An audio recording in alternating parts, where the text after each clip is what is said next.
Hello,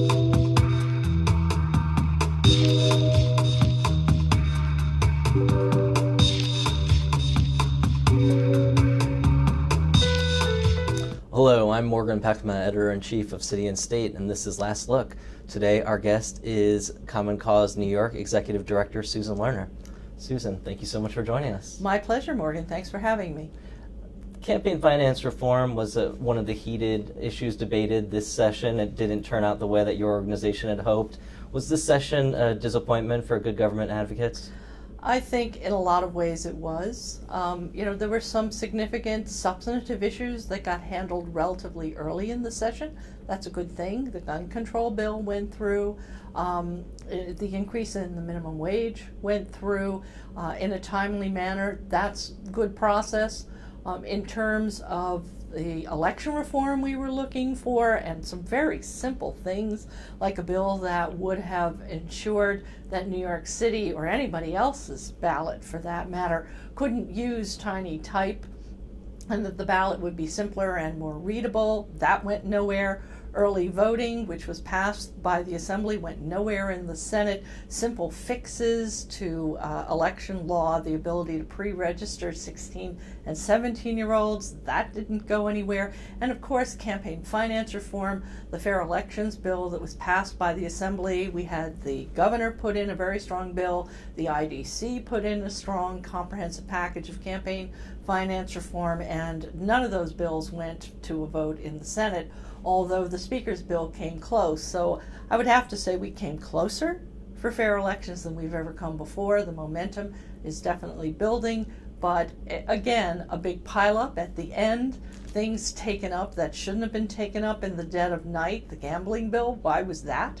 Something which was negotiated behind closed doors and announced at the last moment. Again, failure of a better, more deliberative, open process that's very disappointing. Were your efforts stymied essentially by the Senate Republicans? Well, it's certainly true that the move to have the bill come to the floor for a vote in the Senate, all of the Senate Republicans uniformly voted against it. And so I think that we need to have a better ongoing dialogue with the Republican members of the Senate, because I think that campaign finance reform, the fair elections package, is something which poll after poll, and frankly our discussions with our members and New Yorkers across the state show there is substantial support for. New Yorkers clearly understand there's a problem with money in politics. They grade it as among the most problematic issues before the body in Albany. And we're not seeing the Republican members of the Senate address that public concern. That's a failure, and we think that it's something that needs to be taken up. Some advocates pointed at the IDC, accusing them of being lackluster in their desire to pass campaign finance reform. Others faulted the governor.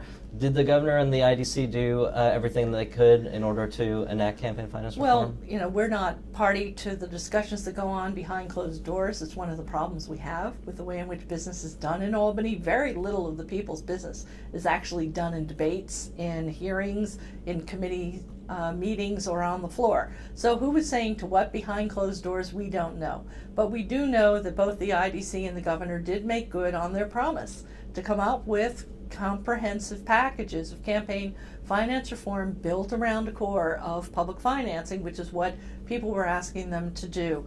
Could they have expended more effort? Could one or another of their bills have come to the floor? I'm not going to speculate on that. I'm grateful that all 4 members of the IDC voted to bring the Speaker's bill to the floor of the Senate for a vote. I think that the governor's package is an impressive one, and I think the governor's commitment to campaign finance reform and anti-corruption measures is clearly illustrated by his appointment of the Moreland Commission. When a bill hasn't passed, do we feel that there's always more that supporters could have done? Of course.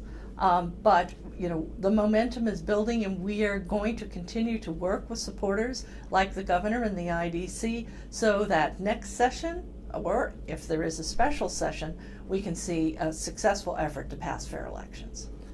Do you think that the Moreland Commission is going to have the scope necessary to enact some of these campaign finance changes and ethics laws that you have long sought? Well, the Moreland Commission by itself can't enact anything, but it does appear to be an appropriate follow-up to the legislature's failure to get together and actually pass a fair elections comprehensive campaign package. We've got to keep the pressure up. We need to help focus public attention at the district level on what the problem is. The public, I think, is clamoring for a solution, and the Moreland Act is a logical next step. And I'm definitely heartened by the scope of the Moreland Act Commission's charge, that is not just investigate any wrongdoing, but make suggestions for changes, systemic changes, which would help address the problem of money in politics. That's really significant. And the short time frame that they have to work on, I also find very heartening, because they have to issue a preliminary report by the end of the year, which means that before the legislature goes back into session, there's going to be significant, I hope, recommendations for changes to campaign finance law that we can then work with, that we can then educate the public about at the district level, that constituents can talk to their senators and assembly members about, and we can actually set up a strong demand to get the job done. When Governor Mario Cuomo convened a Moreland Commission on the subject, most of the recommendations never were enacted. What can we do to make sure that the whatever this commission puts forth really becomes law and changes the way that business operates in Albany? So we're going to be releasing campaign finance information that we think would form a good basis for the Moreland Act to delve deeper into, and really highlight some of the sorts of campaign finance transactions that cause the public to suspect that there may be pay-to-play going on, that seem to suggest, if not an actual quid pro quo, then perhaps an unspoken quid pro quo, in areas where the Moreland Act should really dig down and ask specific questions. So we want to be a partner with the Moreland Commission and really help them based on the many years of research and watching that we've done to help them quickly zero in on areas that their sort of investigatory authority could very profitably look into. What would you hope are the recommendations of the commission? Well, certainly we've been advocating for a comprehensive package of campaign finance reform. We hope that the Commission is going to grapple with the need to lower campaign contribution limits, that the Commission is going to grapple with the fact that we currently have very little lax enforcement of the lax laws that we already have on the books, that we need to have stronger laws, that we need to have clear guidance for our elected officials of what's right and what's not right in how you handle your campaign funding. And I think also a better discussion of what it means to have meaningful disclosure laws and what kind of support you need to provide actual usable information to the public.